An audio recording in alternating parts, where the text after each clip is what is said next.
I could put you in the brig for what you've done, but I won't do it. Talking Dicks, that's right. We're the podcast that's a spin-off from the web series, The Two Dicks. I'm Al Ducharme, Studio City, California. And that, ladies and gentlemen, to the side of me, I don't remember what side it is because I think it's reversed, is Al Romas in Tampa, Florida. He's indoors today. We're not getting the sunset like we normally do.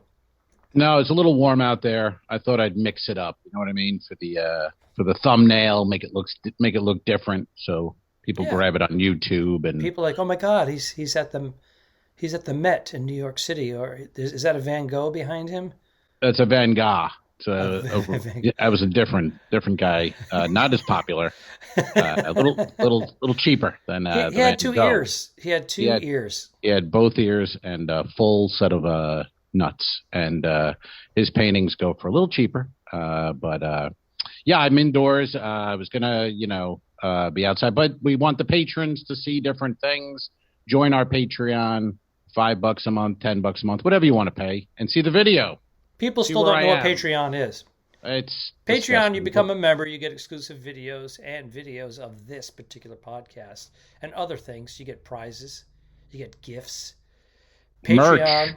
Patreon.com/the two dicks. And for as little as $5 a month. You won't even notice it. Believe $5. I spend more. I literally spend more than that on a cup of Joe. I get a cappuccino and it's like $5.85. So, that's a month's worth of videos of the two dicks, the talking dicks, and other stuff we post. We put up other stuff that no one else is seeing. So anyway, do that. Patreon.com/the two dicks. But you talk about people not knowing what's happening. You know what I mean? People don't know. They don't know what's happening. People don't know.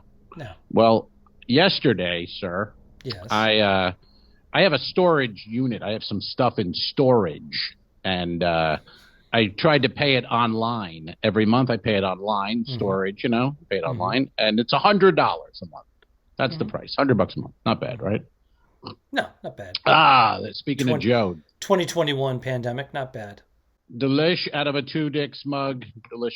Anyway, I couldn't get the payment online to go. Wouldn't go. So I'm like, but I'm driving around yesterday and I see this. I'm right there at the storage unit. So I go, I will stop in. I will make the payment in person and I'll be on my way. So I get in the place and the guy behind, he's running the office. You know what I mean? This guy. And know what I've come to realize? You can tell a guy's intelligence by his haircut. You know what I'm saying? You know what I mean? Yeah. This guy had the Floby bowl, chopped up, fucking weird, just a mess. And I walk in, I go, this guy's a fucking doofus. I can tell right away. But it's a pandemic, so you're not giving any margin of No. I've had a professional haircut every 5 weeks since COVID started. Look at this. I can't. That's a disaster. Look at that. Yeah, put the hat back on. I am. People, be happy you're not a patron right now. You see in the back. The back is, I've got like 6 inches of hair sticking out of the back. It looks like my pubes. Hey, now. So I see, and then the guy's got the mask on under the chin. Under the chin. Under the chin. The old blue mask under the chin. The Floby weird haircut. And just enormous glasses, So I walk in, I go, hey, man, I got to, I'm like, oh, shit, this is going to go nowhere. And anyway, I go, I need to pay unit, whatever, 400 monthly rent. He goes, oh, okay. So I give him my card, and he goes to swipe it. He goes, that's $144. So right before he swipes, I go, whoa. I go, it's $100. $100. He goes, yeah, $144. Okay. I go, no. And I me, I don't have a lot of patience. So I can verify that, ladies and gentlemen. Al Romas, he gets there quick. Yeah. Pay now, ladies. Don't be, what are you doing? So, different subject. Different. Yes, of course. We're talking about online and things. So I go, and I'm trying to be nice because I can tell this guy, it's an IQ of a fucking, peanut here. And I'm like, dude, I go, it's $100 every month. I go, it's $100. He goes, right, 144. Now I'm almost like gonna laugh because it's so dumb, and I'm looking around like this can't be real. Like what? I go $100 a month. That's the charge for the unit, and he goes, "Yes, sir, $144." I go, no, give me my card. Give me the card. He goes to hand me the card back. I go, I'll pay it online tomorrow. I go, I'm just letting you know the price is $100. And I do like 2 circles. $100. And he goes, yeah, that's what I keep saying. Oh my God. I go, dude. He turns the computer around. He goes, here, I'm saying that. It was $100.44. Oh my Lord. This is how my man. Wow. My man says 100. How are you not in prison right now for first-degree murder? It was close, man. I'm telling you, it was. If I hadn't had lunch already, or if I had been hungry, or it was. He says $100.44 as $144. Right. That's how he did it. And I go, dude. It's 144. That's cents, not dollars. Well, not to say there's not intelligent people working at storage unit places, but there are not. If you're the owner of the storage unit place and you're working the counter, at some point you're going to have to hire people to cover for you. And sometimes those people are, early releasers or just people early born. I think he was born about 4 months early. Yeah, he was born. That head is fucking soft, man. He was born 44 months early. Holy God! Best part of you came out, slipped down your mother's ass. Holy shit! What a incredible! I was struck by a vehicle when I was 8 years old. If he was struck by a vehicle, it probably would have improved his mindset. Yeah. Well, I was going to wait and strike him with my vehicle at the end of his shift. And then he apologized because he knew. I showed him. I go, that's 44 cents. That's how you say it, cents. You had to it's teach $100. him. I go, every unit that size is the same price, $100.44. And then he goes, then I felt bad. Then he's like, I'm sorry. And it was kind of like, oh. You know why? Because you were reprimanding him, and he's a child. He's a man-child. How old was he? What do you think his age was? He was in his 30s. He had one of those mustaches, though, like a 12-year-old, like 6 hairs going different ways. Right. He couldn't grow up. Yeah, he was all, I think mama knew daddy, and then there was some meth involved. And, was acne? A lot of acne? Just on his ass. Wow. You really taught him a lesson, didn't you? Well. You turn the tables on him. He's inbred anyway. What the hell? Right, that's what I'm saying. You turn the tables on him. This is how we city folk do it. I'll get 44 cents worth of fun. So, then he's like, I'm sorry. It's so funny because... I'm just letting you know. It's $100.44. That's it. Bye. Gone. My storage unit story goes back about 20 years ago when I was paying $35 a month because I was keeping some stuff in there, some antiques that I acquired over the years, and I couldn't fit them in my New York City apartment because I went from a house. I went from a 3-bedroom house to a fucking studio apartment. Anyways, so I put it in storage for like 3 years. I ended up spending more than the stuff was worth in rent, but right. This is before, computers, internet, not before computers, but before online payments and whatnot. So I had to mail it in. So sometimes when I'd go on the road, like a college tour, I'd mail in 2 months. You'd mail in your show, let's be honest. I'd mail in my show. I would send $70 in sometimes because I knew whatever. So I go there to the storage unit one time and it's got a big padlock on it. And the guy, I go, hey, it's a big padlock. He goes, yeah, you didn't pay your bill. I said, I paid 2 months. So I'm good for 60 days. He goes, oh, we only got one payment. And I'm like, yes, for $70 for 2 months. It was the same guy. It was the guy's father. It was his father. No. You skipped a month. I'm like, so I just happened to have some cancellation thing on me. Something I had on me. Like you tear off a receipt. Right. or cancel something. I had something on me to prove it, and you were canceled. You had that. And he said the same thing. He went, "Oh, sorry," yeah. and then he got into like a golf cart and drove to my unit without me, ahead of me, unlocked it, and then drove past me. Says, "It's unlocked now." Didn't even give me a ride. It was like 100 yards. It was 100 yards, but still, I guess the dumb guy move is to just say you're sorry. You know what I mean? When you get caught being a dumb guy, you just go, "Oh, sorry." Mm-hmm. That's the move. Because what else are you gonna do? You can't just stand there. I'm dumb. I'm sorry. That's the go-to. And then you stand there, and then you feel a little bad. You go, "Well, he's fucking dumb." I mean, a year ago he would have been retarded, but now we can't say that. So he's just a dumb guy. Somehow that's not bad. Not bright. You can say not bright. There's ways you can skirt around. You can say a lot of things to insult people. Yeah. You can actually you can say things that may be racist if you know how to say it. Right. Yeah. Like if I called you a cracker, is that racist? I think it's a no. Because we're the same color? And I'm not from the South, or I think you have to be from the South to be a cracker to begin with. Isn't that? I don't think it's just whitey. I think a cracker is a Southern whitey. Oh, like a slave owner? Or just a guy from like Alabama, kind of white guy. He's a cracker. You know what I mean? I'm a Yankee, more Yankee. You're a Yankee. Yeah, but I was called a cracker. Yeah, but that's from someone who doesn't know what they were doing. It was a college student. Calling you. Well, he saw you mail in that goddamn show, and he got annoyed. Said, "Hey, you fucking cracker, what are you doing?" I bet I got paid more than you did for that gig. We paid our tuition to hear you make sound effects for an hour. Now get back up there and make some fucking noises. Let's go. Yep. You know what I mean? You were there. I want an hour of noises. You were there. You were opening for me. I don't want any chatter from you. I want noises, goddammit. We hired a sound guy.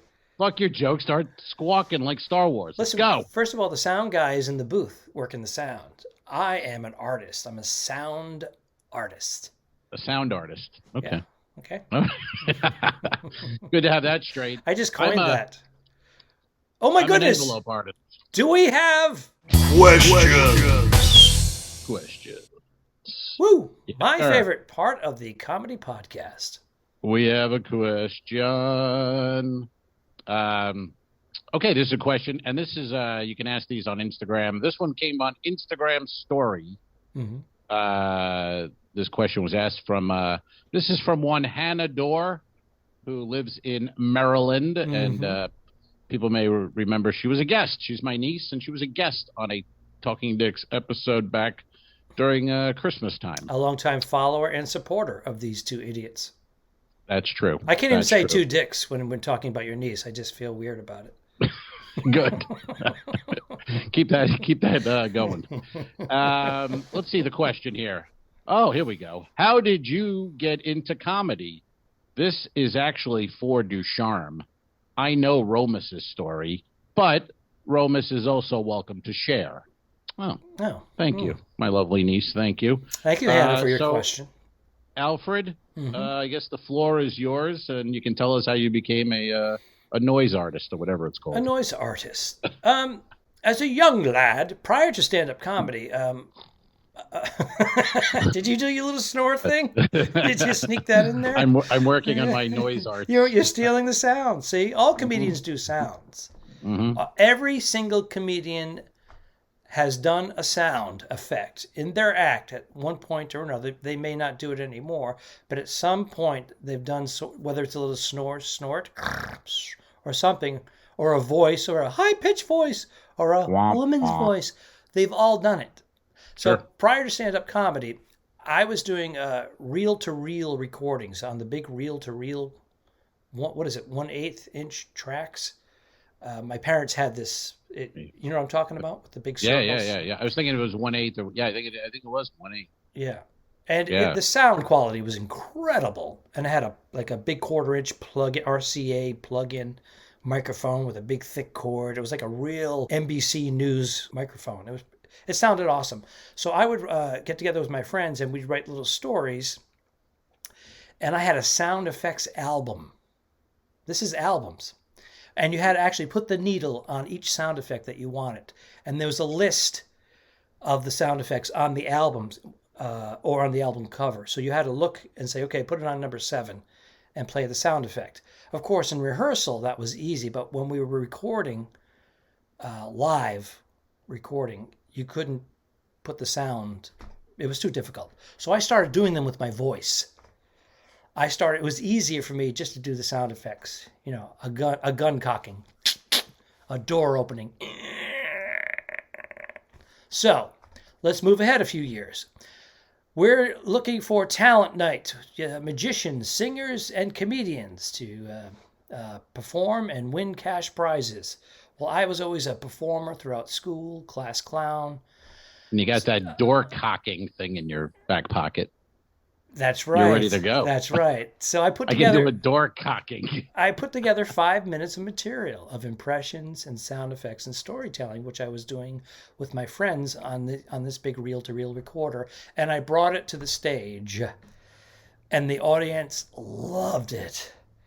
And then I did some stand-up comedy with another comedian guy, and we were a comedy team for about 3 performances. Yeah.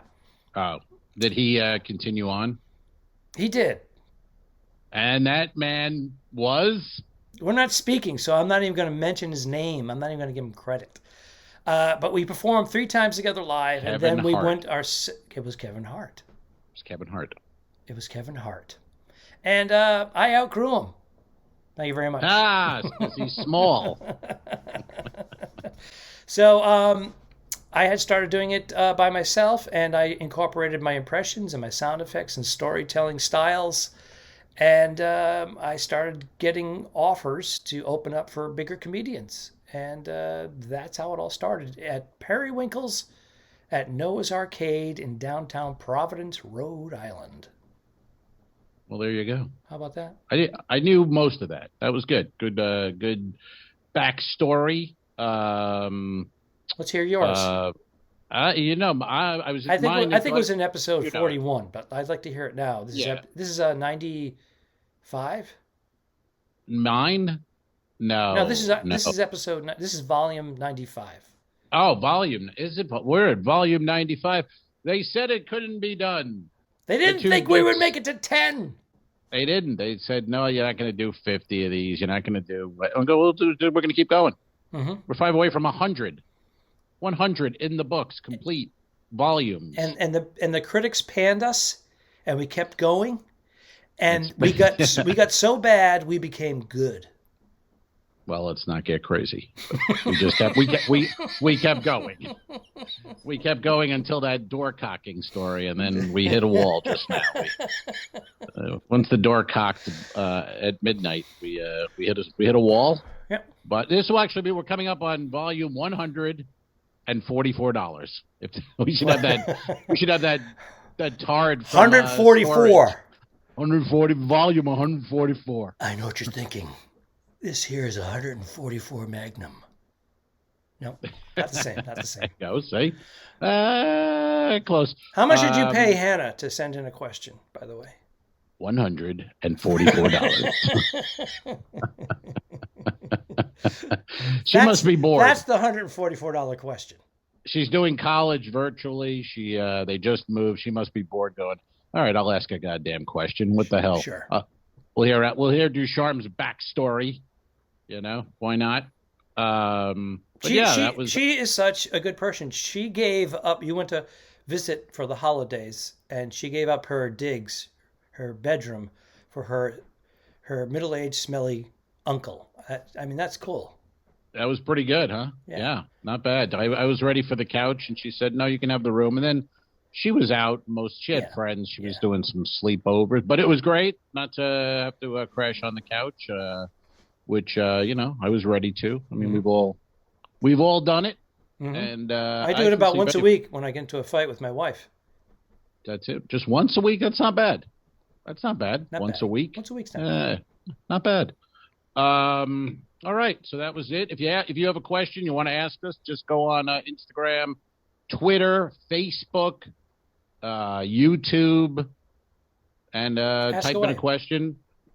Patrons can do it on Patreon. We had a message from Paul Francis Riley, who never saw Heat. He's actually about 15 volumes behind us right now.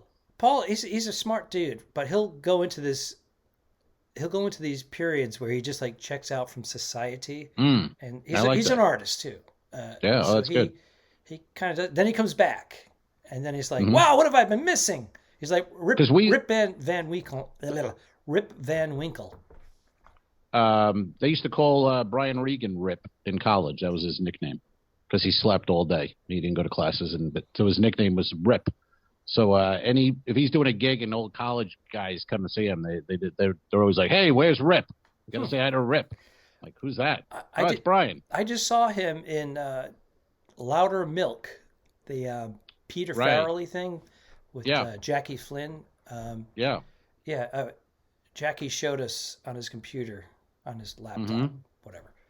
I saw a few of those, with Brian. Yeah, he was like, this particular episode was all about him and going to anger management and whatnot. He was pretty good. Yeah, he's got some acting chops there, as well as Jackie. So that was pretty good. And he's got a new Netflix special. Came out yesterday. I haven't seen it yet, but I saw some clips online. Looked funny. He went with the gray hair. He stopped dyeing the hair. He stopped it? Yep. It's all white.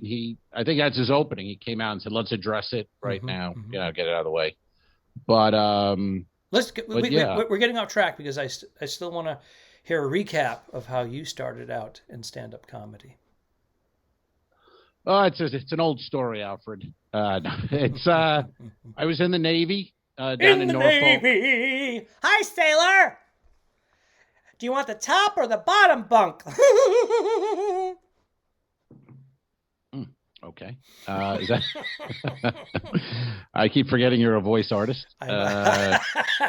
So I'll just go with it. All good. But I was doing 12-hour shifts on the ship, 12 hours on, 12 hours off. And so while I was doing that, I was writing little jokes for just, I don't know why. I was just writing jokes. I thought, maybe I'll do some stand-up sometime. And there was an open mic night at a bar in Norfolk. Friar Tuck's had an open mic night. I saw the thing. I went down, and I just went on stage with these little jokes. And eventually, I kept going every Tuesday. Just kept going back and back and back. And then the owners of the Virginia Beach Comedy Club asked me if I would want to MC a weekend. And I did. And then I got out of the Navy, and I stayed in Virginia for a year. And I became sort of like there were 3 of us, or 4 of us. We became like the MCs, and she had a few other clubs. And remember Anita Fletcher? Did you ever work any of those comedy club gigs? I did. Richmond, Nag's Head. I did the Nag's Head for her a gazillion years ago. Yeah. Those are fun gigs. That was a fitting name for her, wasn't it? Nag's Head. Just fit perfectly. But and then I moved to New York, and then we just started the comedy. But it was one of those things where you just it was fun to do and didn't really give it a lot of thought of, I'm going to be doing this in 10 years or 20 years or whatever. I just thought, well, this is fun to do. And I like doing this. And the guys I was hanging with, they were cool. I mean, especially in Virginia, there were only like, a handful of guys who were comedians. And out of that handful, there was only 1 or 2 that were, really should have been doing it. And that one of them was you. Like me and like John Shipman. Remember Big Johnny? Oh, yeah. I love Johnny. That's how I met John. He was living in Virginia. He just got out of college. And he wandered in one night. And then we became, buddies. And Patton Oswalt drove down one night from he was going to college at William and Mary. This is how hard it was in those days to find stage time. He had heard about a bar in Norfolk. So he drove down from William and Mary and did a set, a few minutes, and we thought he was fucking hilarious. Hilarious. And I remember Anita Fletcher, the queen of comedy down there, was like, not funny. Yeah. Not funny. Yeah. It was like, okay, yeah, this is the guy who's going to kind of transform fucking comedy, but good miss on that one. You know what I'm saying? But well, he was. But there were only he was a student 5 too, or 6 so guys. She probably didn't want to give him any. She wanted him to earn it. She didn't see it. Let's be honest. She didn't see it. Blind as a bat. No. Yeah. And then then I left, and John went to Rhode Island, and I'm sure that's where you ran into him, probably in Boston. I or did. Rhode Tom Island. Cotter kind of said, "Hey, check out Shipman. This guy John Shipman. the tall dude. Mm-hmm. And John's like 7 foot 12 feet, something, whatever he is. I think he's in the 7 feet. He's 7. range. Yeah, I think he's an inch shorter than Wilt Chamberlain was. I don't know this. I don't know his stats offhand, but I think he's about 90. It's like 90 pounds and 7'4". I don't know. Yeah, he's a slender, tall fellow with a commanding presence. Yeah, and he had funny jokes. No, I mean, he was funny. good. Funny. He was a good comic. He had a great line. I think it was his line. I hope it was his line, where he said something like, you need good tires to be a comedian. I think and he was just tired of. It was like, I don't want to fucking drive around the country. Yeah, because it's. Again, that's one of those things you don't know. Now I think it's such a risk. You can read everything about comedy, and there's so much blogs and podcasts. But when we started, you didn't know anything, and then you would just get a gig, and they'd be like, "You want to be in Jacksonville, Florida next week?" Okay. Mm-hmm. Well, get in your car, drive to Jacksonville, and pick up Joe Schmo on the way, and he'll throw you gas money, and then he doesn't throw you gas money. He doesn't even bring it up. No, he's the headliner. Yeah. Yeah. Hey, can you kick in a little bit for gas money? Oh, they said that you were being paid for that. Right. Or something. Right. Yeah. You're making a fraction of what they're making. You're losing money on the gig. Well, of course. Remember when you book it though, and you sit down and you go, well, if I make this a night, I'm coming home with like $2,000. Yeah. And somehow you come home with nothing. Yeah. So it was if you started averaging. I remember during one of the comedy booms. There were 2 of them, but one of them I had to turn work away. There were bars, clubs, restaurants, afternoon gigs, and they just wanted a body. I remember that. They wanted a voice artist. I mean, they had comedians and storytellers and jokers, but they didn't have a voice artist. They just needed a body up there. They knew you were doing a door cockpit. They needed 3 people on stage at like 20 different gigs a night. As did the TV shows. I mean, they used to call it like jury duty to do Evening at the Improv. I did it. Shows. I did it. They ran out. They were just like, come on. I was on the last wave, so I knew that they were desperate to get that extra season, and because Bud Friedman would make millions of dollars if he could get 30 comics per season or 40 comics per season on that, then he would sell that, syndicate it, package it, DVD. He's still making money. He makes things running on Amazon. He's like 80 now, and he's. I think didn't he die? No, is he? I thought he died. I don't know. I thought we lost Bud. Did we lose Bud? Maybe I'm wrong. Ask Paul Riley. Paul Riley would know. Paul Freitz. Paul Francis Riley. Paul Freitz. Isn't it Paul Freitz? No, Brian Freitz. Brian. I did a call back to our best Paul listeners, Francis Riley being in a coma, and then he comes out with all these facts or looking to. Oh, that was my question. That was the thing we were talking about. Just as an aside, Paul Francis Riley has never seen the movie Heat. Right. What? How do you miss Heat? For God's sake! I mean, I don't know how you miss it, from the theater to the TV to just even a cut-up version on TBS at 10 p.m. Paul, I'm a little disappointed that you didn't see Heat, but not nearly as disappointed as Al Romas. So, I hold PFR to a certain standard, and I was a little disappointed when he wrote, "You know what? I haven't seen Heat." Like, what the fuck? How do you not? Well, first of all, how do you admit that? That's my issue. Ballsy. You don't even bring it up. What you do, Paul, is you watch it in secret, and then you bring it up, saying, "Oh, you know what? I just watched again," and you lie. I just watched. This honesty thing doesn't make you look good, Paul. You go, you know what I watched for the 144th time, and they tie it all into our podcast. See what I just did? See that, Alfred? I put a bow on this episode. I know, this is great. I wrapped it up for you, nice and here's a double clap. I didn't kill my wife. I don't care. We'll fix it in post, you son of a bitch. No, really, don't mess with me, because I don't come down to the bus station and slap the dick out of your mouth when you're working, do I? Oh, get on up here, motherfucker.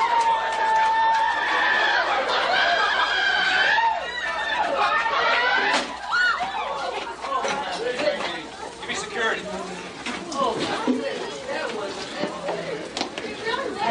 I'm sorry, man. The guy fucking came at me. What do you think, folks? No way. Okay, show it.